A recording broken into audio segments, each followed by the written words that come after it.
को नमस्कार करते हुए आचार्य श्री शुद्ध सागर महाराज के चरणों में नमस्कार करते हुए अन्य मुनि समूह को नमस्कार करते हुए भट्टार स्वामियों को इच्छा में करते हुए धर्म बंधु, आज इस क्षेत्र में त्योहार के जैसे काम देखने को मिल रहा है, क्योंकि आचार्य श्री 118 में 2018 में मस्तकाभिषेक में आए थे। उस समय उनके संघ में केवल 33 मुनि महाराज थे। यहाँ यात्रा करते करते कमदोली क्षेत्र आए, वहीं से मैसूर के तरफ जाकर यहाँ कर्नाटक में सब घूम करके उतर गए। अभी इस तरह बड़ी संघ लेकर घूमने वाले आचार्य श्री एक ही है, बाकी सभी लोग उत्तर भारत में ये, यहाँ दक्षिण में नहीं आते। इसलिए अभी महाराज के प्रवचन सुनने हैं, ज़्यादा बोलने का समय नहीं। महाराज इस क्षेत्र में आ गए, उनके संख्या आने पर यहाँ क्षेत्र पवित्र हो गया। हमेशा यहाँ क्षेत्र तो महाराज को आमंत्रण दे रहा हूँ, अपने कंबल क्षेत्र में भी आकर के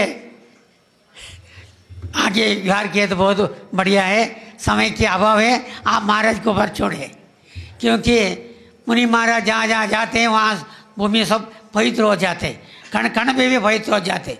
इसलिए महाराज के प्रवचन सुनना, उनके आशीर्वाद लेना हम सभी लोगों का काम है। अभी आगे मेरा 2 बात समाप्त करके समाप्त करूँगा। ಬಿಟ್ಟು ಹೊರಡುವಾಗ ಹೇಗೆ ಅಳ್ತಾರೋ ಅದೇ ರೀತಿ ಬಿಕ್ಕಳಿಸಿ ಹತ್ತಂಥವರು फूट कर रोए थे नांदिनी के स्वामी जी, माँ से बिछड़े हुए बच्चे की तरह हम सब मोबाइल में देखा था। और आज उसी बच्चे माँ को ढूंढ के श्रवणबेलगोला तक आए हैं। उन्हें भक्तिपूर्वक स्वागत या नमन करते हुए मंगल उद्बोधन प्रस्तुत करने के लिए हम विनती कर रहे हैं। ओम नमः सिद्धेभ्यः, ओम नमः सिद्धेभ्यः। नमः शमैशाराय स्वानुभूत्या चकासते चित्स्वभावाय भावाय सर्वभावान्तराचते। जय बोलो अनंतानंद सिद्ध परमेष्टि भगवान की। आदिम तीर्थंकर आदि विदाता देवादिदेव श्री प्रथम तीर्थंकर आदिनाथ भगवान की। देवादिदेव प्रथम कामदेव भगवान श्री बाहुबली स्वामी की। जय बोलो कुंद कुंदाचार्य भगवान की, नेमि चंद्राचार्य भगवान की, चारित्र चक्रवर्ती आचार्य शांति सागर जी गुरुदेव की, परम पूज्य चर्याश्रमणीय भीक्षण ज्ञानोपयोगी अभिनव कुंद कुंद आचार्य भगवान श्री विशुद्ध सागर जी गुरुदेव की। ढाई दीप में विराजमान 3 कम 9 करोड़ महामुनि राज की। धर्मश्री बंधुआत्मन, आज श्रमणों की नगरी, जिस नगरी को श्रमणों की नगरी कही जाती है, 12 साल के बाद जहाँ पे मुनियों का महाकुंभ मेला होता है, जहाँ पे गोमटेश्वर बाहुबली भगवान के श्री चरणों में उत्तर दक्षिण पूर्व पश्चिम से सभी यात्री एवं मुनिराज आते हैं, उस महास्थली पे और परम पूज्य महामुनि भक्त चारुकीर्ति भट्टारक पट्टाचार्य महास्वामी जी ने यह स्थली इतनी सुंदर बनाई कि हर एक मुनिराज का मन यहाँ पे खींचा चला आता है। उस महान स्थल पे चर्याश्रमणी महान आचार्य विशुद्ध सागर जी गुरुदेव का अत्यंत सुंदरता से हमारे नए स्वामी जी ने, लग रहा है आपको कि पुराने स्वामी जी चले गए? नहीं, इनके रूप में नए स्वामी जी दिख रहे हैं। महान मुनि भक्त स्वामी जी अपन को आज भी इस क्षेत्र में दिख रहे हैं। बंधु धर्मश्री बंधु आत्मन, मुझे तो लग रहा है कि नए स्वामी जी के पूरे संस्कार जो है वो पुराने स्वामी जी के ही है। जैसे मुनियों की सेवा वो करते थे वैसे ये कर रहे हैं। ऐसे महान संत आचार्य भगवान विशुद्ध सागर जी गुरुदेव की आगवानी इतनी सुंदरता से करी। धर्मश्री बंधु आत्मन, अद्भुत आगवानी। देखो समय कम मिला फिर भी स्वामी जी ने इतने गांव के लोगों को बुलाया, अपने गुरुकुल के बच्चों को बुलाया, बाहर के सभी लोग आए, गुरु भक्त आए और आचार्य भगवान की आगवानी न भूतो न भविष्यति इतनी सुंदरता से करके दिखाई।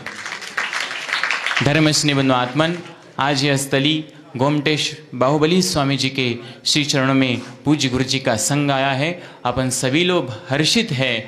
2018 में पूज्य गुरुदेव आए थे, तब हम ब्रह्मचारी थे, ऐसे नीचे बैठते थे और इधर स्वामी जी सब लोग बैठते थे। आचार्य महाराजों का साधु स्टेज पे बैठते थे, हम नीचे बैठते थे। 2018 के बाद कितना कुछ कन्वर्ट हो गया, हम ऊपर आ गए और पूज्य गुरु जी का आशीर्वाद इतना अच्छे से मिल गया। धर्मस्नेह बंधु आत्मन, इसी भावना के साथ स्वामी जी बहुत पुरुषार्थ से मुनियों की सेवा कर रहे, भक्ति कर रहे। बंधु, आप सभी लोग देखिए, नांदनी में आदिनाथ स्वामी है और उनके पुत्र गोमटेश्वर बाहुबली स्वामी यहाँ श्रवण बेलगुला में है। तो पूज्य आचार्य भगवान जी को 3 साल पहले से नांदनी के महामस्तकाभिषेक के लिए अपन बुला रहे थे। तो ये तो था कि नांदनी तक आ जाएंगे, लेकिन ये नहीं था कि उनके पुत्र गोमटेश्वर बाहुबली भगवान के चरणों में भी गुरुजी आ जाएंगे। और आज केवल और केवल पूज्य स्वामी जी के कारण ही यहाँ श्रवण बेलगुला तक आचार्य भगवान आ पाए हैं। धर्मस्नेह बंधु आत्मन, पूज्य गुरुदेव के श्री चरणों में नांदनी के लोग आए हैं। वे लोग पूज्य गुरुदेव के श्री चरणों में श्रीफल अर्पित करेंगे कि महामस्तकाभिषेक जो नांदनी में होने वाला है, उसका मंगलाचरण, मंगल रूपी आशीर्वाद गुरुदेव इसी क्षेत्र में, इसी भंडार बस्ती के 24 भगवान के पावन सानिध्य में पूज्य गुरुदेव श्री, एक थाली लेना बाद में, हाँ, पूज्य गुरुदेव के श्री चरणों में श्रीफल अर्पित करेंगे और पूज्य गुरुदेव से अनुमति लेंगे कि महामस्तकाभिषेक के लिए आपका मंगलमय विहार प्रारंभ हो जाए। और यहाँ से ही विहार प्रारंभ होगा। जाते जाते जैनर गुत्ती का पंच कल्याण करके पूज्य आचार्य भगवान नांदनी के महामस्तकाभिषेक, ये स्वामी जी को चैतन्य तीत के निर्माता तुम भगवत्ता बतलाते हो, मेरा भगवन ही मुझ में है शाश्वत सत्ता बतलाते हो। आ गया काल फिर से चौताया, फिर बसंत लहराया है, निर्गंत दिगंबर मुद्रा में अब शुद्ध संत हम पाया है। तन से विशुद्ध मन से विशुद्ध चेतन विशुद्ध करने वाले, विशुद्ध संचारों से जग विपदाएं हरने वाले। मगचर्या अनग चैचा अनग मंगलकारी, मैं अर्घ चढ़ाता हूँ तुमको तुम तीर्थंकर समोपकारी। ओम रूम नमो आयर्यणम श्रीमदाचार्य परमेष्टि विशुद्ध सागर जी मुनि संज्ञभ्यो नांदनी महामस्तकाभिषेक पंच कल्याण प्रतिष्ठा महामहोत्सव पदार्थ हेतु श्रीफल आदि अनर्घ्य पद प्राप्ति अर्घम निर्वपामिति। नमोस्तु आचार्य भगवान, नमोस्तु आचार्य भगवान, नमोस्तु आचार्य भगवान। अभी वही कमेटी वर्ग स्वामी जीओं को भी श्रीफल भेंट करेंगे। दोनों स्वामी जी भी हैं, तो स्वामी जीओं को भी श्रीफल भेंट करेंगे नांदनी के महामस्तकाभिषेक के लिए।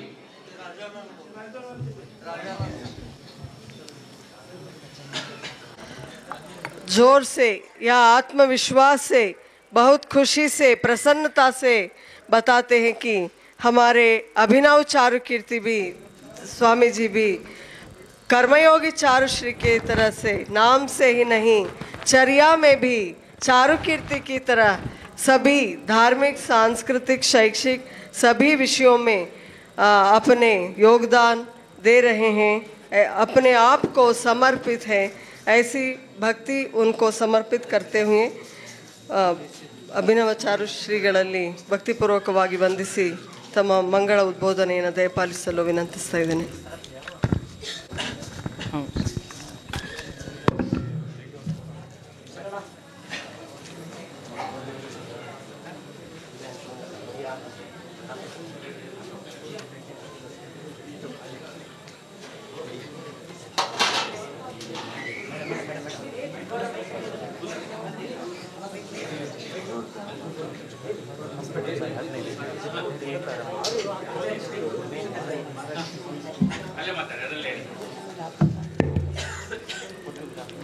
परम पूज्य आचार्य शिरोमणि श्रमणाचार्य श्री 108 विशुद्ध सागर जी महाराजರು, परम पूज्य जगद्गुरु स्वस्ति श्री ವರ್ಯ ಭಟ್ಟಾರಕ ಪಟ್ಟಾಚಾರ್ಯವರ್ಯ ಸ್ವಾಮೀಜಿಯವರಿಗೆ ಉಡುಗೊರೆಯಾಗಿ ಬಹಳಷ್ಟು ಸಾಮಗ್ರಿಗಳನ್ನು ನೀಡೋದ್ರ ಮೂಲಕ ಆಶೀರ್ವದಿಸ್ತಾ ಇದ್ದಾರೆ. ಈ ಒಂದು ಅಮೂಲ್ಯವಾದ ಕ್ಷಣವನ್ನು ಎಲ್ಲರೂ ಕಣ್ತುಂಬಿಕೊಳ್ಳಬೇಕಾಗಿ ವಿನಂತಿ ಮಾಡ್ತಾ ಇದ್ದೇವೆ.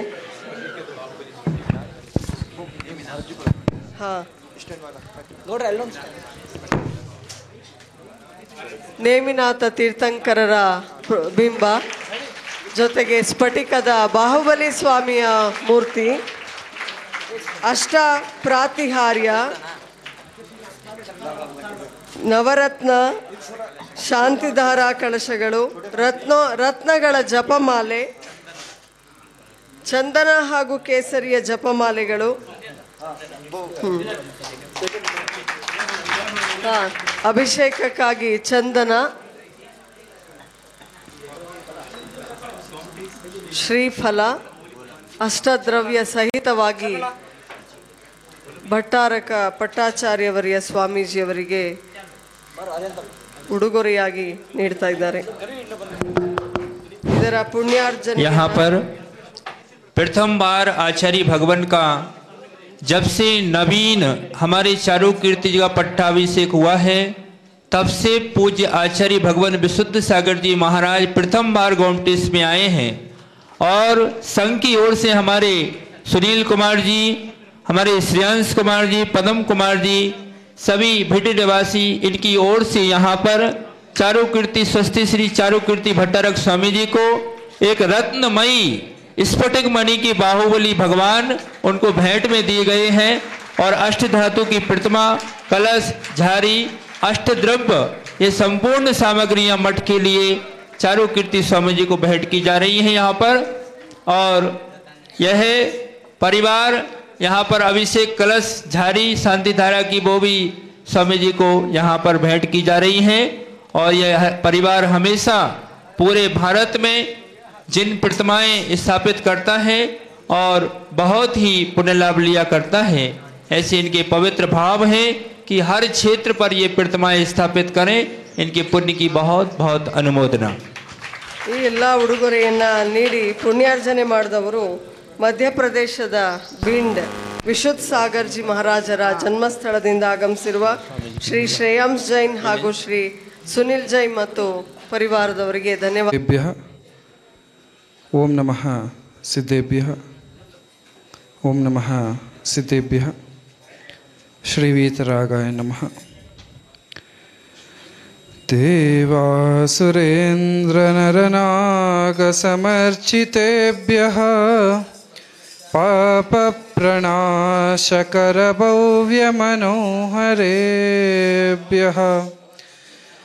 घंटाध्वजादि परिवार विभूषितेभ्यो नित्यं नमो जगति सर्वजिनालयेभ्यः,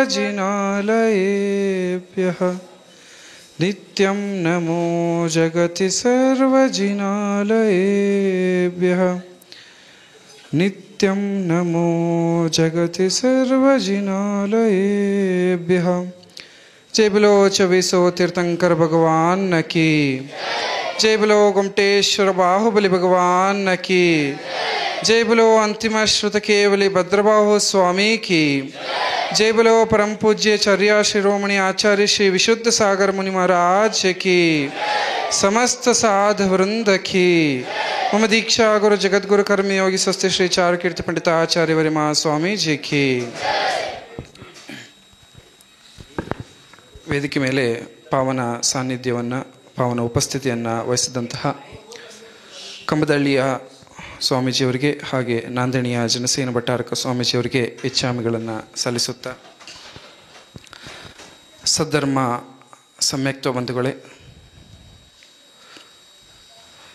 ಈ ದಿನ ನಮ್ಮೆಲ್ಲರಿಗೂ ಕೂಡ ಇಡೀ ಶ್ರವಣ ಬೆಳಗೊಳ ನಿವಾಸಿಗಳಿಗೆ ಬಹಳ ಸಂತೋಷದ ವಿಷಯ, ಬಹಳ ಪುಣ್ಯದ ದಿನ ಅಂಥೇಳಿ ಹೇಳ್ಬೋದು. ಯಾಕಂದರೆ ಇದು ಶ್ರಮಣರ ಊರು, ಶ್ರಮಣರ ನಾಡು. ಈ ಶ್ರಮಣರ ನಾಡಿಗೆ ಶ್ರಮಣ ಮೂರ್ತಿಯ ದರ್ಶನಕ್ಕೋಸ್ಕರ ಶ್ರಮಣಾಚಾರ್ಯ ವಿಶುದ್ಧ ಸಾಗರ ಮಹಾರಾಜರು ಪ್ರವೇಶವನ್ನು ಮಾಡಿದ್ದಾರೆ.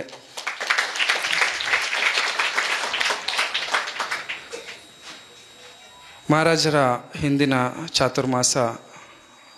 ವರ್ಷದ ಚಾತುರ್ಮಾಸ ನಾಂದಿಣಿಯ ಮಹಾರಾಷ್ಟ್ರದ ನಾಂದಿಣಿ ಮಠದಲ್ಲಿ ಬಹಳ ನಿರ್ವಿಘ್ನವಾಗಿ ಬಹಳ ಧರ್ಮ ಪ್ರಭಾವನೆಯೊಂದಿಗೆ ನೆರವೇರಿದೆ.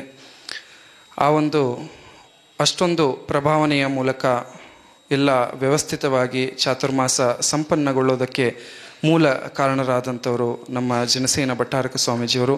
ಅವರು ಕೂಡ ಈ ದಿನ ನಿಮ್ಮೆಲ್ಲರ ಮಧ್ಯೆ ತಮ್ಮ ಉಪಸ್ಥಿತಿಯನ್ನು ವಹಿಸಿದ್ದಾರೆ. ಹಾಗೆ ಒಂದು ತಿಂಗಳ ಹಿಂದೆ ನಾವು ನಾಂದಿನಿ ಮಠಕ್ಕೆ ಪ್ರವೇಶವನ್ನು ಮಾಡಿ ಆಚಾರ್ಯ ಶ್ರೀ ವಿಶುದ್ಧ ಸಾಗರ ಮಹಾರಾಜರಲ್ಲಿ ಶ್ರೀ ಕ್ಷೇತ್ರ ಶ್ರವಣಬೆಳಗೊಳಕ್ಕೆ ತಾವು ದಯಪಾಲಿಸಬೇಕು ಅಂಥೇಳಿ ನಾವು ಭಕ್ತಿಪೂರ್ವಕವಾಗಿ ನಿವೇದನೆಯನ್ನು ಮಾಡಿಕೊಂಡಿದ್ವಿ. ಹಾಗೆ ನಮ್ಮ ಶ್ರವಣಬೆಳಗೊಳದ ಎಲ್ಲ ಶ್ರಾವಕಿಯರು ಕೂಡ ಮಹಾರಾಜರಲ್ಲಿ ಹೋಗಿ ಭಕ್ತಿಪೂರ್ವಕವಾಗಿ ನಿವೇದನೆಯನ್ನು ಮಾಡಿಕೊಂಡು ಈಗ ಈ ದಿನ ಈ ಶುಭ ಸಂದರ್ಭದಲ್ಲಿ ಈ ಶುಭ ದಿನದಂದು ಮಹಾನ್ ಆಚಾರ್ಯ ವಿಶುದ್ಧ ಸಾಗರ ಮಹಾರಾಜರ ಪ್ರವೇಶ ಶ್ರವಣಬೆಳಗೊಳಕ್ಕೆ ಆಗಿದೆ. ಹಾಗೆ ಮಹಾರಾಜರು ಕೇವಲ ಶ್ರವಣಬೆಳಗೊಳಕ್ಕೋಸ್ಕರ ಭಗವಾನ್ ಬಾಹುಬಲಿ ಸ್ವಾಮಿ ಆ ಶ್ರವಣ ಮೂರ್ತಿಯ ದರ್ಶನಕ್ಕೋಸ್ಕರ 600 ಕಿಲೋಮೀಟರ್ ದೂರದಿಂದ ವಿಹಾರ ಮಾಡಿಕೊಂಡು ಬಂದಿದ್ದಾರೆ. ಇದೊಂದು ಬಹಳ ದೊಡ್ಡ ವಿಹಾರ, ಬಹಳ ದೊಡ್ಡ ಒಂದು ಯಾತ್ರೆ ಅಂತ ಹೇಳಿ ಕೂಡ ಹೇಳ್ಬೋದು. ಇಷ್ಟೊಂದು ದೊಡ್ಡ ಸಂಘವನ್ನು ಇಟ್ಕೊಂಡು ಇಷ್ಟೊಂದು ಮುನಿಗಳೊಂದಿಗೆ ಎಲ್ಲ ವ್ಯವಸ್ಥೆಯನ್ನು ಮಾಡಿಕೊಂಡು ಅಷ್ಟು ದೂರದಿಂದ ಕೇವಲ ಭಗವಂತರ ಒಂದು ದರ್ಶನಕ್ಕೋಸ್ಕರ ಪ್ರತಿದಿನ 25ರಿಂದ 30 ಕಿಲೋಮೀಟರ್ ತಮ್ಮ ಕಾಲ್ನಡಿಗೆಯಲ್ಲಿ ಬರ್ತಾರೆ ಅಂತಂದರೆ, ಈ ಬಿಸಿಲು ಮಳೆ ಚಳಿ ಎಲ್ಲವನ್ನ ಎದುರಿಸ್ಕೊಂಡು ಬರ್ತಾರೆ ಅಂತಂದರೆ ಇದೊಂದು ಮಹಾ ತಪಸ್ಸು ಅಂತ ಹೇಳ್ಬೋದು. ಈಗ ನಾವೇ ನಾಂದೇಣಿಗೆ ಅಥವಾ ಕೊಲ್ಲಾಪುರ ಮಹಾರಾಷ್ಟ್ರಕ್ಕೆ ಹೋಗಬೇಕು ಅಂತಂದರೆ ಯೋಚನೆ ಮಾಡ್ತೀವಿ, ಹೋಗೋಕ್ಕೆ 14 ತಾಸು ಬೇಕು, ಬರೋಕ್ಕೆ 14 ತಾಸು ಬೇಕು, ರೆಸ್ಟ್ ತೊಗೊಳಕ್ಕೂ 1 ದಿನ ಬೇಕು, ಅಷ್ಟು ದೂರ ಯಾರು ಹೋಗ್ತಾರಪ್ಪ ಅಂಥೇಳಿ ಯೋಚನೆ ಮಾಡ್ತೀವಿ. ಅಂಥದ್ರಲ್ಲಿ ಕೇವಲ ಒಂದು ಭಗವಂತರ ದರ್ಶನಕ್ಕೋಸ್ಕರ ಶ್ರವಣಬೆಳಗೊಳಕ್ಕೆ 600 ಕಿಲೋಮೀಟರ್ ಬಂದು 600 ಕಿಲೋಮೀಟರ್ ಹೋಗೋದು, ಅದು ಕೇವಲ 25 ದಿನಗಳಲ್ಲಿ. ಬರೋಕ್ಕೆ 25 ದಿನ, ಹೋಗೋಕ್ಕೆ 25 ದಿನ. ಹಾಗೆ ಮಹಾರಾಜರು 3ನೇ ತಾರೀಕು ಅಲ್ಲಿಂದ ವಿಹಾರ ಮಾಡಿದರು, 25ನೇ ತಾರೀಕಿಗೆ ಇಲ್ಲಿ ಪ್ರವೇಶವನ್ನು ಮಾಡಿದ್ದಾರೆ. ಕೇವಲ 22 ದಿನಗಳಲ್ಲಿ ಇಂತಹ ಒಂದು ಬೃಹತ್ ಯಾತ್ರೆಯನ್ನು, ಬೃಹತ್ ವಿಹಾರವನ್ನು ಮಾಡಿದಂತಹ, ಇಷ್ಟೊಂದು ವೇಗವಾಗಿ ಇಷ್ಟೊಂದು ಬೃಹತ್ ಯಾತ್ರೆಯನ್ನು ಮಾಡ್ತಕ್ಕಂತಹ ಒಂದು ಸಂಘ ಇಡೀ ದೇಶದಲ್ಲಿದೆ ಅಂತಂದರೆ ಅದು ವಿಶುದ್ಧ ಸಾಗರ ಮಹಾರಾಜರ ಸಂಘ ಅಂಥೇಳಿ ಹೇಳ್ಬೋದು. ಹಾಗೆ ಮಹಾರಾಜರ ಒಂದು ವಿಶೇಷತೆ ಅಂತಂದರೆ ಅವರ ಒಂದು ಉಪಾಧಿಯಲ್ಲೇ ನಮಗೆ ಗೊತ್ತಾಗ್ತದೆ. ಏನು ಅಂತಂದರೆ ಚರ್ಯಾ ಶಿರೋಮಣಿ ಅಂತ ಹೇಳಿ. ಈ ಒಂದು ಯಾವುದೇ ಮನುಷ್ಯನಿಗೆ ಆದರೂ ಕೂಡ ಒಂದು ವ್ಯಕ್ತಿಗೆ ಅವನ ಚಾರಿತ್ರ ಅಂತಕ್ಕಂಥದ್ದು ಬಹಳ ಮುಖ್ಯ. ಚಾರಿತ್ರ ಒಂದು ಇದ್ದರೆ ಅವನು ಏನು ಬೇಕಾದರೂ ಸಾಧನೆಯನ್ನು ಮಾಡ್ಬೋದು. ನಮಗೆ ಹಣ ಅಂತಸ್ತು ಎಲ್ಲದಕ್ಕಿಂತ ಶ್ರೇಷ್ಠವಾದಂಥದ್ದು ಚಾರಿತ್ರ. ಹಾಗೆ ರಾಮ ಕೂಡ, ಯಾರು ಶ್ರೀರಾಮ ಕೂಡ ಅವನ ಚಾರಿತ್ರದಿಂದಲೇ ಅವನು ಇಡೀ ದೇಶದಲ್ಲಿ ಪ್ರಸಿದ್ಧನಾದ, ಪೂಜ್ಯನಾದ. ಹಾಗೆ ನಮ್ಮ ಪ್ರತಿಯೊಬ್ಬ ವ್ಯಕ್ತಿಯಲ್ಲೂ ಕೂಡ, ಅದರಲ್ಲೂ ವಿಶೇಷವಾಗಿ ಮುನಿಗಳಲ್ಲಿ, ದಿಗಂಬರ ಮುನಿಗಳಲ್ಲಿ ಚಾರಿತ್ರವನ್ನು ಕಾಪಾಡಿಕೊಳ್ಳುವಂಥದ್ದು ಬಹಳ ವಿಶೇಷವಾದಂಥ. ಅಂಥದ್ರಲ್ಲಿ ಚಾರಿತ್ರದಲ್ಲಿ ಒಂದು ಶಿರೋಮಣಿ ಅಂಥೇಳಿ ಮಹಾರಾಜರಿಗೆ ಒಂದು ಉಪಾಧಿ ಇದೆ. ಅದರಲ್ಲೇ ಗೊತ್ತಾಗ್ತದೆ ಅವರ ಒಂದು ಚಾರಿತ್ರ ಎಷ್ಟಿದೆ ಅಂಥೇಳಿ ನಮಗೆ ಅರ್ಥವಾಗ್ತದೆ. ಹಾಗೆ ಅವರ ಒಂದು ಪ್ರಭಾವನೆ, ಅವರ ಒಂದು ವಾತ್ಸಲ್ಯ, ಅವರ ಒಂದು ಮಾತೃವಾತ್ಸಲ್ಯ ಎಲ್ಲವೂ ಕೂಡ, ಎಲ್ಲದರಲ್ಲಿಯೂ ಕೂಡ ಮಹಾರಾಜರು ಬಹಳ ವಿಶೇಷವಾಗಿದ್ದಾರೆ. ಹಾಗೆ ಅವರ ಹೆಸರಲ್ಲೂ ಕೂಡ ನಮಗೆ ಗೊತ್ತಾಗುತ್ತೆ ವಿಶುದ್ಧ. ವಿಶುದ್ಧ ಅಂದ್ರೆ ಏನು? ಶುದ್ಧತೆಯಲ್ಲಿ ವಿಶೇಷವಾದಂತಹ ಶುದ್ಧತೆ, ಒಂದು ಸ್ಫಟಿಕದ ರೀತಿಯಲ್ಲಿ, ಏನು ಶುದ್ಧತೆಯಲ್ಲಿ ವಿಶೇಷವಾದಂತಹ ಶುದ್ಧತೆ. ಹಾಗೆ ಮಹಾರಾಜರು ಎಲ್ಲದರಲ್ಲೂ ಕೂಡ ವಿಶೇಷವಾದಂಥದ್ದು. ಮಹಾರಾಜರ ಚರ್ಯದಲ್ಲೂ ಕೂಡ ಅವರು ವಿಶೇಷವಾಗಿದ್ದಾರೆ. ಮಹಾರಾಜರ ಒಂದು ತಪಸ್ಸಿನಲ್ಲೂ ಕೂಡ ಅವರು ವಿಶೇಷತೆಯನ್ನು ಹೊಂದಿದ್ದಾರೆ. ಹಾಗೆ ಪ್ರಭಾವನೆಯಲ್ಲೂ ಕೂಡ ವಿಶೇಷತೆಯನ್ನು ಹೊಂದಿದ್ದಾರೆ. ಹಾಗೆ ಮಹಾರಾಜರ ಯಾವುದೇ ಒಂದು ನಾವು ಅಂಶವನ್ನು, ಗುಣವನ್ನು ನಾವು ನೋಡಿದರೂ ಕೂಡ ಪ್ರತಿಯೊಂದರಲ್ಲೂ ಕೂಡ ಅವರು ವಿಶೇಷವಾಗಿದ್ದಾರೆ, ಬಹಳ ಶ್ರೇಷ್ಠವಾಗಿದ್ದಾರೆ ಅಂಥೇಳಿ ಹೇಳ್ಬೋದು. ಹಾಗೆ ಯಾವುದೇ ಒಂದು ಮುನಿ ಸಂಘದಲ್ಲಿ ತಾವೆಲ್ಲರೂ ಕೂಡ ನೋಡ್ಬೋದು, ಹೇಗೆ ಒಂದು 60 ವರ್ಷದ ನಂತರ ತಮ್ಮ ಇಡೀ ಜೀವನ ಸಂಪೂರ್ಣವಾಗಿ ಕೊನೆಯ ಹಂತದಲ್ಲಿ ಬಂದ ನಂತರ ಎಲ್ಲರೂ ದೀಕ್ಷೆ ತಗೊಳ್ತಾರೆ, ಮುನಿ ದೀಕ್ಷೆ. ಹೌದಾ? ಇನ್ನೇನು ನನ್ನ ಜೀವನದಲ್ಲಿ ಏನೂ ಇಲ್ಲ, ಎಲ್ಲ ಮುಗೀತು ಅಂತ ಅಂದಾಗ ಮುನಿ ದೀಕ್ಷೆಯನ್ನು ತಗೊಳ್ತಾರೆ. ಆದರೆ ಮಹಾರಾಜರ ಸಂಘದಲ್ಲಿ ನೋಡ್ಬೋದು ಎಲ್ಲ 25-30 ವರ್ಷದ ಯುವಕ ಮುನಿಗಳು. ಹಾಗೆ ಇದರಲ್ಲೇ ಅವರ ಒಂದು ಪ್ರಭಾವನೆ, ಅವರ ಒಂದು ವಾತ್ಸಲ್ಯ ಎಷ್ಟಿದೆ ಅಂಥೇಳಿ ನಾವು ಅದರ ಒಂದು ದೃಷ್ಟಿಯನ್ನು, ಅವರ ಒಂದು ಪ್ರಭಾವನೆ ಎಂಥದ್ದು ಅಂಥೇಳಿ ನಾವು ಇದರಲ್ಲಿ ಅರ್ಥ ಮಾಡ್ಕೊಬೋದು. ಹಾಗೆ ಇಂತಹ ಒಂದು ಮಹಾನ್ ಆಚಾರ್ಯ, ಶ್ರೇಷ್ಠ ಆಚಾರ್ಯರ ಒಂದು ಆಗಮನ ನಮ್ಮೆಲ್ಲರಿಗೂ ಕೂಡ ಕೇವಲ ನಮಗಷ್ಟೇ ಅಲ್ಲ, ಇಡೀ ಶ್ರವಣಬೆಳಗೊಳದವರಿಗೆ, ಇಡೀ ಒಂದು ಕರ್ನಾಟಕದ ಜನತೆಗೆ ಒಂದು ಹೆಮ್ಮೆಯ ವಿಷಯ, ಒಂದು ಸಂತೋಷದ ವಿಚಾರ ಅಂಥೇಳಿ ನಾವು ಇದನ್ನು ಹೇಳ್ಬೋದು.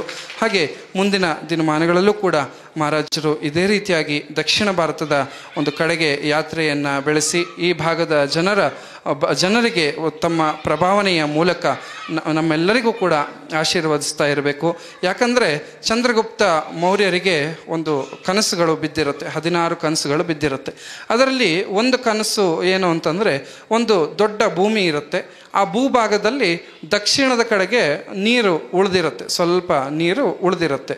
ಆವಾಗ ಆ ಒಂದು 16 ಸ್ವಪ್ನದ ಏನು, ಅದರ ಅರ್ಥ ಏನು ಅಂಥೇಳಿ ಅಂತಿಮ ಶ್ರುತಿಕೇವಲಿ ಭದ್ರಬಾಹುಗಳಲ್ಲಿ ಅವರು ಹೋಗಿ ಕೇಳ್ಕೊಂಡಾಗ ಅವರು ಹೇಳ್ತಾರೆ, ಅಂತಿಮ ಶ್ರುತಿಕೇವಲಿಗಳು ಹೇಳ್ತಾರೆ, ಇದರ ಅರ್ಥ ಏನು ಅಂತಂದರೆ, ಕೊನೆಗೆ ಧರ್ಮ ಅಂತಕ್ಕಂಥದ್ದು, ಈ ಜೈನ ಧರ್ಮ ಅಂತಕ್ಕಂಥದ್ದು ಉಳಿಯೋದು ಅದು ಕೇವಲ ದಕ್ಷಿಣ ಭಾರತದಲ್ಲಿ ಅಂಥೇಳಿ ಹೇಳ್ತಾರೆ. ಹಾಗಾಗಿ ಶಾಶ್ವತವಾಗಿ ಕೊನೆಯವರೆಗೂ ಉಳಿತಕ್ಕಂಥದ್ದು ಉತ್ತರ ಭಾರತದಲ್ಲ, ದಕ್ಷಿಣ ಭಾರತದಲ್ಲೇ ಈ ಧರ್ಮ, ಈ ಜೈನ ಧರ್ಮ ಅಂತಕ್ಕಂಥದ್ದು ಉಳಿತದೆ. ಹಾಗಾಗಿ ಮಹಾರಾಜರು ಹೆಚ್ಚು ಈ ಭಾಗದಲ್ಲಿ ಪ್ರವಚನ, ತಮ್ಮ ಪ್ರಭಾವನೆಯನ್ನು ಮಾಡ್ತಾ ಇರೋದರಿಂದ ಅದರ ಒಂದು ಕಾಲಮಾನ ಇನ್ನೂ ಹೆಚ್ಚು ಅಧಿಕವಾಗ್ತಾ ಹೋಗ್ತದೆ. ಹಾಗಾಗಿ ಮಹಾರಾಜರು ಅತಿ ಹೆಚ್ಚು ಈ ಭಾಗದಲ್ಲಿ ತಮ್ಮ ಯಾತ್ರೆ, ವಿಹಾರ, ತಮ್ಮ ಪ್ರಭಾವನೆಯನ್ನು ಮಾಡ್ತಾ ಇರಬೇಕು. ಹಾಗೆ ಇನ್ನೂ ವಿಶೇಷವಾಗಿ ಹೇಳೋದಾದರೆ, ಅಂತಿಮ ಶ್ರುತಿಕೇವಲಿಗಳು ಮತ್ತು ಚಂದ್ರಗುಪ್ತ ಮೌರ್ಯರು ದಕ್ಷಿಣ ಭಾರತದಲ್ಲಿ, ಅದು ಶ್ರವಣಬೆಳಗೊಳದಲ್ಲಿ ಬಂದು ಸಮಾಧಿ ಆಗಿದ್ದಾರೆ ಅಂತಂದರೆ, ಈ ಕೊನೆಗೆ ಧರ್ಮ ಉಳಿಯೋದು ಕೂಡ ಈ ದಕ್ಷಿಣ ಭಾರತದ ಶ್ರವಣಬೆಳಗೊಳದಲ್ಲೇ ಉಳಿತದೆ ಅಂಥೇಳಿ ನಾವು ಹೇಳಲಿಕ್ಕೆ ಇಷ್ಟಪಡುವುದು. ಹಾಗಾಗಿ ಮುಂದಿನ ದಿನಮಾನಗಳಲ್ಲಿ ಮಹಾರಾಜರ ಚಾತುರ್ಮಾಸ ಶ್ರವಣಬೆಳಗೊಳಕ್ಕೆ ಬಹಳ ಅತ್ಯವಶ್ಯಕ. ನಮ್ಮೆಲ್ಲ ಶ್ರಾವಕರಿಗೆ ಹೇಗೆ ಹಿಂದಿನ ವರ್ಷ ನಾಂದಿಣಿಯಲ್ಲಿ ತಮ್ಮ ವರ್ಷಾಯೋಗವನ್ನು, ಚಾತುರ್ಮಾಸವನ್ನು, ವ್ರತಾಚರಣೆಯನ್ನು ಮಾಡಿಕೊಂಡ್ರಿ, ಅದೇ ರೀತಿ ಮುಂದಿನ ದಿನಗಳಲ್ಲೂ ಕೂಡ ಶ್ರವಣಬೆಳಗೊಳಕ್ಕೆ ಬಂದು ತಮ್ಮ ಚಾತುರ್ಮಾಸಗಳಾದರೆ ನಮ್ಮೆಲ್ಲ ಶ್ರಾವಕ ಶ್ರಾವಕಿಯರು ಕೂಡ ಬಹಳ ಹೆಚ್ಚು ಧರ್ಮ ಪಾಲನೆಯನ್ನು ಮಾಡುವಂತಾಗ್ತಾರೆ.